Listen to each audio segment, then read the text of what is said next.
Assalamualaikum warahmatullahi wabarakatuh. Perkenalkan, nama saya Raden Isma Anggraini. Saya adalah salah satu dosen pada Sekolah Bisnis IPB University. Bidang keilmuan saya adalah Business Management dengan konsentrasi manajemen sumber daya manusia. Pada kesempatan ini, saya akan menjelaskan terkait pernyataan diri dosen pada unjuk kerja Tridharma Perguruan Tinggi di bidang pengajaran, yaitu dalam hal ini menjelaskan mata kuliah pengelolaan sumber daya insani dan hubungan industrial.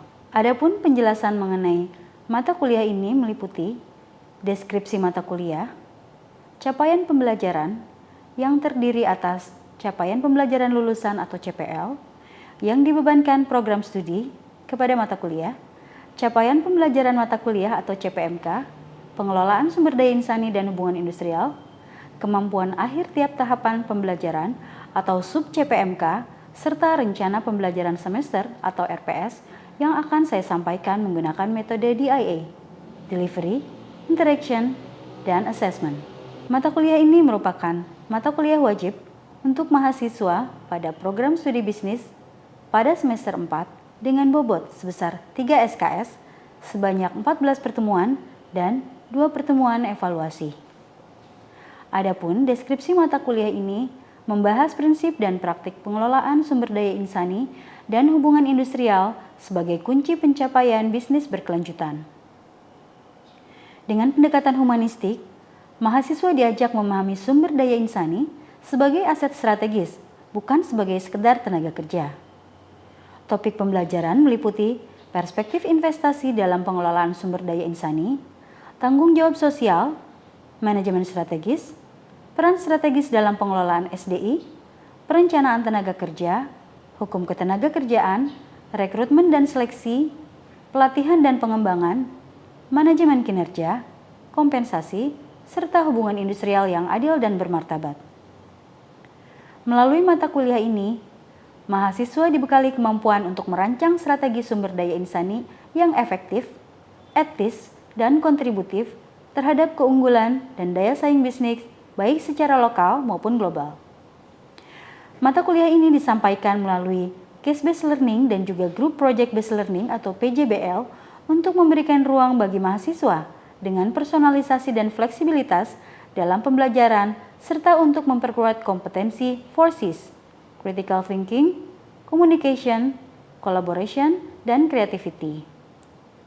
Capaian pembelajaran lulusan yang dibebankan oleh Prodi pada mata kuliah ini mencakup CPL sikap, keterampilan, dan pengetahuan. Adapun untuk CPL sikap meliputi mampu menunjukkan kualitas kepemimpinan yang dinamis dalam menjalankan berbagai fungsi organisasi bisnis, mampu bekerja sama dalam tim secara efektif, mampu menyeimbangkan kepentingan banyak pemangku kepentingan untuk menjamin keberlangsungan bisnis.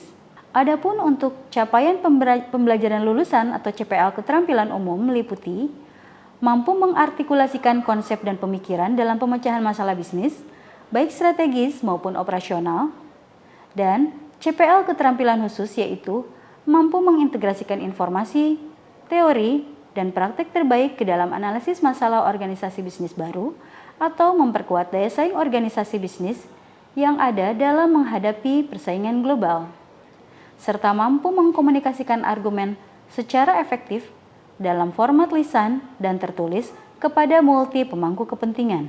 Selanjutnya, untuk capaian pembelajaran lulusan atau CPL pengetahuan meliputi mampu memahami konsep dan pemikiran dalam pemecahan masalah bisnis baik strategis maupun operasional. Untuk capaian pembelajaran mata kuliah atau CPMK pada mata kuliah ini juga mencakup CPMK sikap, keterampilan, dan pengetahuan.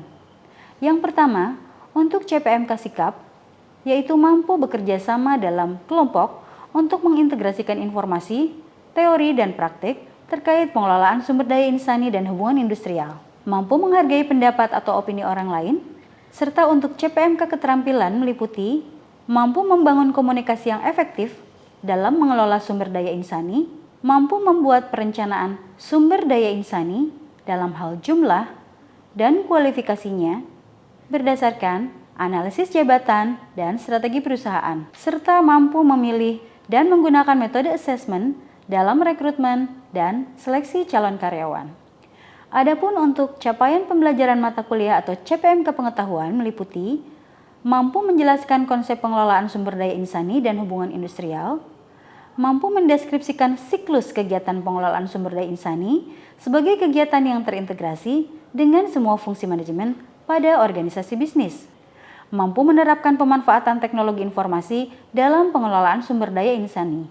Mata kuliah ini menerapkan metode immersive learning pada mata kuliah dengan pendekatan pembelajaran yang memungkinkan peserta didik untuk terlibat sepenuhnya dalam lingkungan yang mendalam dan interaktif, seringkali melalui penggunaan teknologi yang canggih. Adapun tujuan dari metode ini adalah untuk menciptakan pengalaman belajar yang lebih intens, realistis, dan juga praktis. Dalam mata kuliah ini digunakan juga metode case-based learning dan project-based learning atau PJBL. Selanjutnya, adapun terkait materi pembelajaran terbagi menjadi 2 bagian, yaitu untuk sesi sebelum ujian tengah semester dan sesi sebelum ujian akhir semester. Mata kuliah pengelolaan sumber daya insani dan hubungan industrial ini menggunakan case-based learning dan project-based learning yang dilakukan secara berkelompok atau work group, di mana mahasiswa diminta untuk menerapkan teori dan praktek pengelolaan sumber daya insani untuk memecahkan masalah sumber daya insani. Masing-masing kelompok akan menganalisis bagaimana praktek pengelolaan sumber daya insani pada beragam organisasi, baik organisasi yang ada di dalam maupun di luar negeri, yang sudah menerapkan perspektif investasi dalam pengelolaan sumber daya insaninya. Sistem pembelajaran pada mata kuliah ini menggunakan model luring atau tatap muka dan daring atau online secara sinkronus menggunakan Zoom Cloud Meeting dan asinkronus menggunakan laman Learning Management System atau LMS yang disediakan oleh IPB University. Mahasiswa diharapkan hadir tepat waktu dan mengikuti perkuliahan minimal 80% sebagai syarat mengikuti ujian tengah semester dan ujian akhir semester. Mahasiswa harus berpakaian rapi sesuai ketentuan IPB dan pada saat perkuliahan online, kamera wajib diaktifkan. Ujian tengah semester dilaksanakan secara luring di dalam kelas, sedangkan ujian akhir berupa penilaian individu berbasis hasil project-based learning. Kecurangan ujian akan diberikan nilai 0 dan ujian susulan hanya dapat dilakukan 1 kali dengan surat resmi dari Kaprodi. Terakhir adalah rubrik penilaian, yaitu komponen penilaian dan bobotnya dengan total 100%. Yang pertama adalah aktivitas partisipatif 10%. Komponen ini menilai kehadiran dan keaktifan mahasiswa selama proses perkuliahan, baik yang dilakukan secara tatap muka online maupun secara asinkronus melalui LMS. Kegiatan ini dapat berupa partisipasi dalam diskusi dan pengerjaan tugas mingguan. Tujuannya adalah untuk memastikan bahwa setiap mahasiswa berkontribusi secara konsisten dan menunjukkan keterlibatan yang tinggi dalam proses belajar. Hasil proyek atau PJBL sebesar 55%. Bagian terbesar dari penilaian berasal dari hasil proyek berbasis pembelajaran atau project-based learning (PJBL). Proyek ini dikerjakan secara berkelompok dan hasilnya dapat disajikan dalam bentuk podcast atau video yang menarik. Penilaian ini bertujuan untuk mengukur kemampuan mahasiswa dalam bekerja sama dalam tim dan menerapkan konsep yang telah dipelajari. Proyek ini juga memberikan kesempatan bagi mahasiswa untuk menunjukkan pemahaman mereka secara praktis dan langsung terkait topik yang dibahas dalam perkuliahan. Aspek kognitif atau pengetahuan sebesar 35%, di mana penilaian kognitif ini terbagi menjadi beberapa bagian. Yang pertama adalah kuis sebesar 5%. Kuis yang tersedia di LMS dirancang untuk mengukur akumulasi pengetahuan mahasiswa terkait materi yang telah dipelajari. Kuis ini memungkinkan evaluasi pemahaman secara berkelanjutan dan membantu mahasiswa untuk mempersiapkan diri untuk ujian yang lebih besar. Selanjutnya adalah ujian tengah semester 15%. Ujian ini biasanya berupa ujian tertulis, di mana di dalamnya juga tercantum case-based learning, berupa penilaian individual yang dapat mencakup proyek juga. Ujian tengah semester bertujuan untuk menilai pemahaman mahasiswa di pertengahan perkuliahan, memberikan umpan balik awal terhadap pengetahuan dan keterampilan yang telah diperoleh. Yang terakhir adalah ujian akhir semester sebesar 15%, di mana ujian akhir ini juga dapat berupa ujian tertulis atau penilaian individual yang berfokus pada hasil proyek. Ujian ini bertujuan untuk menilai keseluruhan pemahaman mahasiswa terhadap materi yang diajarkan selama 1 semester dan kemampuan mereka untuk mengintegrasikan serta menerapkan konsep tersebut dalam konteks yang lebih luas. Sekian penjelasan untuk mata kuliah Pengelolaan Sumber Daya Insani dan Hubungan Industrial. Dan berikutnya adalah video pengajaran mata kuliah ini untuk pertemuan yang pertama. Terima kasih atas perhatiannya. Saya Raden Isma Anggraini. Wassalamualaikum warahmatullahi wabarakatuh. Bismillahirrahmanirrahim. Assalamualaikum warahmatullahi wabarakatuh. Waalaikumsalam warahmatullahi wabarakatuh. Selamat siang teman-teman semuanya. Apa kabarnya semuanya? Luar biasa Ibu. Oke, hari ini kita masuk semester baru, perkuliahan baru. Gimana kemarin liburannya semester kemarin? Luar biasa. Luar biasa. Padahal liburan kemana? Di rumah aja. Di rumah aja. Oke. Baik teman-teman, saya Raden Isma Anggraini. Pada pertemuan hari ini saya akan menyajikan mata kuliah mengenai topik sumber daya insani, gitu ya. Nama mata kuliahnya adalah Pengelolaan Sumber Daya Insani dan Hubungan Industrial atau bisa kita singkat PSDIHI, ya. Jadi mata kuliah ini adalah mata kuliah wajib yang ada pada semester 4, ya. Di sini kita lihat ada capaian pembelajaran lulusannya, ada capaian pembelajaran mata kuliahnya, dan yang pasti untuk bahan kajiannya teman-teman bisa lihat di sini, gitu ya. Ini dosen pengampunya dan ini rubrik penilaiannya, ya. Teman-teman nanti bisa lihat apa saja sih komponen-komponen penilaian dalam mata kuliah ini ya. Seperti biasa ada aktivitas partisipatif, ada hasil proyek dan juga ada kognitifnya. Untuk range nilainya teman-teman bisa lihat ini merupakan sesuai dengan standar IPB ya. Nah ini ke-16 pertemuan yang akan kita laksanakan dalam semester ini untuk mata kuliah ini, gitu ya. Ini semuanya merupakan alur atau flow di dalam mata kuliah ini, gitu ya. Oke, sebelum masuk ke topik, saya mau tanya, kenapa mata kuliah ini namanya sumber daya insani? Ya biasanya kan kita sering dengarnya adalah sumber daya manusia atau human capital, gitu ya. Mungkin ada yang tahu? Oke, kenapa sumber daya insani? Oke, saya bisa kasih penjelasan. Jadi kalau sumber daya manusia, human resources, seolah-olah anggapannya manusia itu sebagai sumber daya barang yang akan habis seperti itu. Nah tapi kalau insani, ya, insani itu lebih merujuk kepada bahwa pengelolaan orang di dalam organisasi itu, dia merujuk kepada humanisme, bagaimana kita mengelola orang supaya orang itu berkembang dan juga dia nanti berarti berpengetahuan atau kita istilahnya adalah knowledge worker. Dan juga dia akan menciptakan value di dalam organisasinya. Maka kita menekankan di sini adalah insani ya, pengelolaan sumber daya insani. Topik pertamanya kita adalah bagaimana kita menginvestasikan orang di dalam organisasi.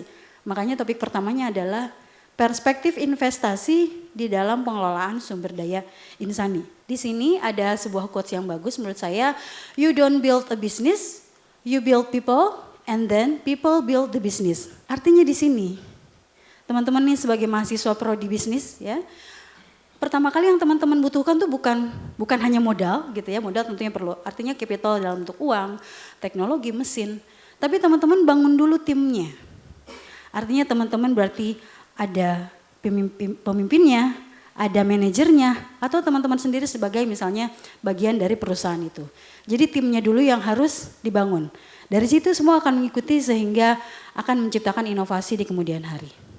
Ini merupakan agenda ya dalam pertemuan hari ini, dari mengapa sumber daya insani, terus dimensi nilai aset apa saja, sampai dengan yang menarik ya, sebuah case study-nya saya ambil adalah, teman-teman mungkin tahu juga ya, PT Paragon Technology and Innovation, itu saya jadikan contoh case ya. Oke, nah ini tadi sudah ya mengapa sumber daya insani dan lain-lain. Tapi yang kalau secara teori menekankan pada nilai kemanusiaan ya. Lalu perubahan paradigma ya, tadi dari resources ke human capital dan juga kesesuaian dengan nilai keberlanjutan. Artinya keberlanjutan di sini kita kan tidak mau ya perusahaan yang kita bangun atau bisnis yang kita bangun berhenti di tengah jalan. Ya, kita inginnya kan sustain. Oleh karena itu siapa tuh yang berupaya untuk supaya sustain itu? Ya tentunya adalah orang-orang di dalamnya. Oke, yang kedua adalah sumber daya insani atau SDI ya kita singkat sebagai investasi strategis. Jadi Di sini ada paradigma dulu istilahnya kan manajemen personalia, manajemen sumber daya manusia gitu ya, ada sebetulnya timelinenya. Dulu biaya gaji, biaya honor atau biaya lembur itu sebagai dianggap biaya gitu ya, beban. Ya memang di dalam akuntansinya beban. Tapi kalau secara prinsip investasi, kita akan menginvestasikan orang yang masuk ke dalam perusahaan kita, mulai dari dia masuk onboarding seperti itu, sampai dengan dia kita training di dalam, sampai akhirnya dia penuh dengan talenta dan lain-lain. Artinya apa? Artinya kita berinvestasi kan, berinvestasi terhadap aset yang ada di dalamnya, yaitu manusia. Oleh karena itu di sini human capital. Nah, cakupan investasinya apa saja? Mulai dari rekrutmen. Rekrutmen itu pakai investasi yang dikeluarkan enggak? Mulai dari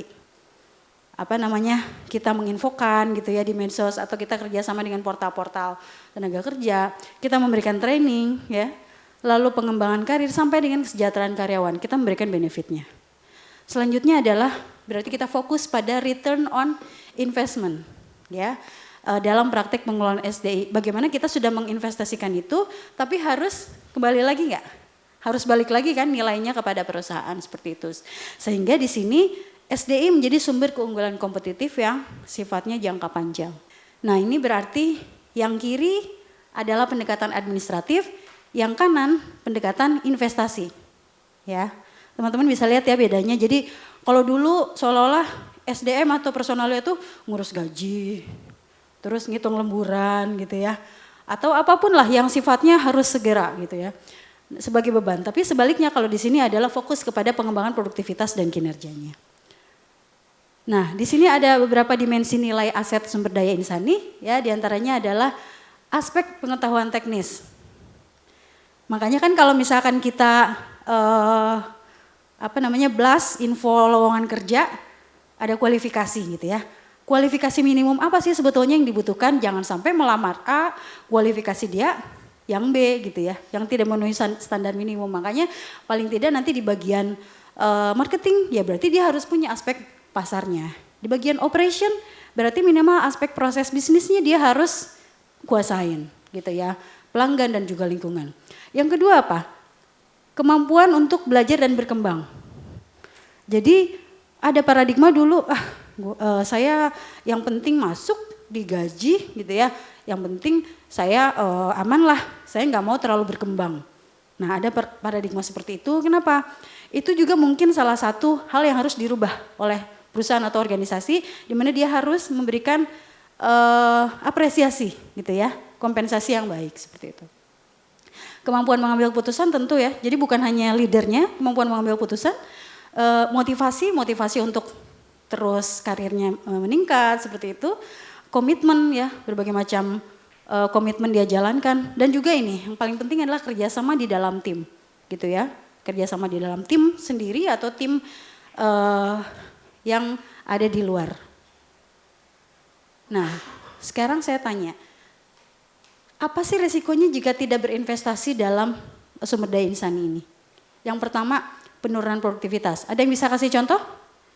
Penurunan produktivitas berarti ya udah menganggap karyawan saya nggak mau terlalu membuat penggajiannya atau honornya segala macam. Ada yang bisa kasih contoh penurunan produktivitas, contohnya gimana? Oke, silakan.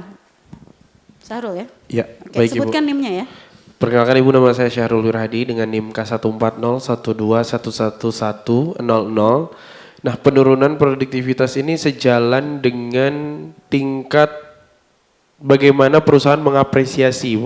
Kadang kalau misalnya kita sudah menjalankan banyak hal, kadang juga berkontribusi lebih kepada perusahaan, namun perusahaan tidak memberikan insentif tambahan dari pribadi. Mungkin contohnya saya akan cenderung bekerja secara biasa-biasa saja dan bahkan mencari tempat lain yang mungkin bisa memberikan saya keleluasaan untuk bisa jauh lebih berkembang, sehingga itu akan berdampak negatif juga terhadap pertumbuhan yang terjadi di dalam perusahaan, dan itu menjawab penurunan produktivitas bagi individu yang akan berdampak terhadap produktivitas di dalam perusahaan seperti itu, Ibu. Oke, baik. Terima kasih Sahrul. Jadi jelas ya, seperti yang dicontohkan Sahrul, ya perusahaan harus melihat ya sejauh mana sebetulnya effort yang sudah dikeluarkan oleh karyawan gitu ya. Jadi harus saling timbal balik seperti itu. Lalu turnover pegawai tinggi, tentunya dampaknya ya setelah produktivitas menurun itu udah tanda-tanda tuh sebetulnya gitu ya. Ya, saya mending keluar kata Sahrul tadi ya, cari tempat yang lebih menghargai saya. Sehingga dampaknya setelah itu potensi kehilangan talenta yang unggul, pada akhirnya apa? Daya saing perusahaan menurun. Jadi efeknya adalah betul-betul jangka panjang. Oke, di sini aset ya, kita kenal sebetulnya aset atau harta di perusahaan itu hanya yang kasat mata saja. Tapi ada jenis aset pada organisasi bisnis itu terbagi atas 3 sebetulnya. Jadi human capital itu sendiri adalah bagian dari modal intelektual. Lalu ada relational capital, itu biasanya lebih berhubungan dengan orang, pelanggan ya, konsumen kita, vendor. Dan structural capital itu lebih kepada budaya perusahaan, seperti itu, sistem informasi dan penunjang lainnya. Ya, jadi human capital atau sumber daya insani adalah bagian dari aset organisasi bisnis. Nah ini adalah gambaran dari apa sih hubungannya sumber daya insani atau human itu terhadap value chain bisnis. Jadi kalau kita sudah menginvestasikan terhadap sumber daya insani kita, ya berarti step selanjutnya adalah kita sudah berinvestasi, merekrut dan lain-lain. Step selanjutnya adalah udah mulai berjalan tuh tahap pengelolaan karyawan gitu ya. Praktek SDI strategisnya dari mulai pelatihan kita berikan, lalu berikan pengembangan dan lain-lain. Dampaknya adalah munculnya kapabilitas SDI yang unggul dan terakhir adalah kinerja organisasi yang unggul juga atau excellence gitu ya. Nah ini case study yang saya sebutkan tadi tentang pengembangan investasi dalam pengembangan sumber daya insani yang diterapkan oleh PT Paragon. Paragon mungkin teman-teman sudah tahu ya, produsen salah satunya adalah Wardah. Nah ini adalah contoh-contoh investasi yang dilakukan, mereka sudah punya Paragon Innovation Academy sehingga karyawan itu lebih dikembangkan dalam hal leadershipnya dan lain-lain. Lalu ada penerapan value based SDI di sini gitu ya, mengintegrasikan nilai-nilai etika, spiritual dan juga nilai keberlanjutan, budaya kerja juga. Dan di sini ada saya suka lihat gitu ya di akunnya Paragon gitu ya. Jadi begitu karyawan itu sangat engage dengan perusahaan. Kenapa? Karena manajemennya juga begitu menghargai gitu ya. Manajemen berhargai, di sini tingkat loyalitas karyawannya tinggi karena perusahaan mendukung apa? Kalau anak-anak muda sekarang work life balance ya, keseimbangan kerja dan kehidupan. Dan dia juga rutin mengadakan people survey atau survei kepuasan pegawai. Terakhir dampaknya ini adalah inovasi produknya cepat, produk-produknya ya. Kita lihat berbagai jenis varian sesuai segmen dan juga mencatat pertumbuhan bisnis yang tinggi. Oke, sampai di sini teman-teman ada yang ditanyakan? Oke, silakan sebutkan nama dan NIM-nya ya. Oke baik Ibu, terima kasih. Nama saya Muhammad Zikri Akbar, NIM K14012111124. Mungkin saya ingin bertanya terkait dengan dari sudut pandang perusahaan nih Bu. Bagaimana perusahaan itu bisa memastikan bahwa investasi di sumber daya insani ini betul-betul works gitu ya Bu ya. Karena untuk misalnya perusahaan sudah melakukan pelatihan dan lain-lain tapi ternyata karyawan ini akhirnya keluar gitu. Mungkin kalau yang sekarang lagi ramai kayak penahanan ijazah gitu Bu. Itu kan salah satu bagaimana perusahaan itu bisa berusaha untuk bisa investasinya ini bisa berbalik ke perusahaan atau ROI itu. Nah bagaimana bisa mendapatkan titik tengah nih Bu antara kita memperlakukan karyawan itu dengan baik tapi tetap kita bisa menjaga bahwa dan memastikan bahwa investasi dalam bentuk sumber daya manusia ini bisa bermanfaat bagi perusahaan kembali. Seperti itu Bu. Baik, bagus sekali pertanyaannya ya Akbar ya tadi ya. Baik, jadi sebetulnya pertanyaan Akbar ini sudah mendalam yang nanti akan dibahas di sesi selanjutnya. Tapi saya bisa sampaikan bagaimana kita bisa menilai atau mengukur dampak dari investasi SDI ini. Ada sebetulnya indikator-indikatornya. Di antaranya salah satunya adalah yang kita kenal dengan ROI tadi, tapi kalau di SDI kita kenalnya ROTI, Return on Training Investment. Jadi sejauh mana yang sudah kita investasikan terhadap biaya pelatihan, seperti apa pengembaliannya kepada perusahaan. Jadi maksudnya gini, kita nggak tiba-tiba nunjuk ikut pelatihan, tapi nanti setelahnya ya udah pekerjaannya ya biasa-biasa aja, nggak ada hal yang bisa diberikan. Lalu yang keduanya adalah tingkat produktivitas juga kita bisa lihat setelah kita berikan bekal segala macam, apakah nanti nilai produktivitasnya apakah menurun atau malah mengalami peningkatan. Itu 2 diantaranya. Tapi di pertemuan selanjutnya ada sekitar 8 atau 9 indikator berserta dengan formula-formulanya. Begitu Akbar ya, semoga menjawab.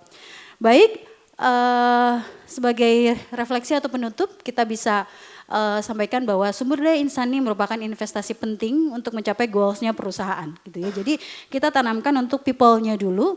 Nah, mahasiswa bisnis teman-teman nih, gitu ya, perlu untuk memahami nilai-nilai strategis pengelolaan insani. Sehingga takeaway notes yang bisa teman-teman bawa pulang adalah apa yang akan teman-teman lakukan, gitu ya, sebagai pemilik bisnis nih, ya, sebagai business owner untuk memberdayakan sumber daya insani. Baik, kalau tidak ada lagi yang ditanyakan, kami tutup untuk perkuliahan ini. Kita ketemu lagi minggu depan. Ya, terima kasih banyak atas semua perhatiannya. Wassalamualaikum warahmatullahi wabarakatuh. Terima kasih banyak semuanya.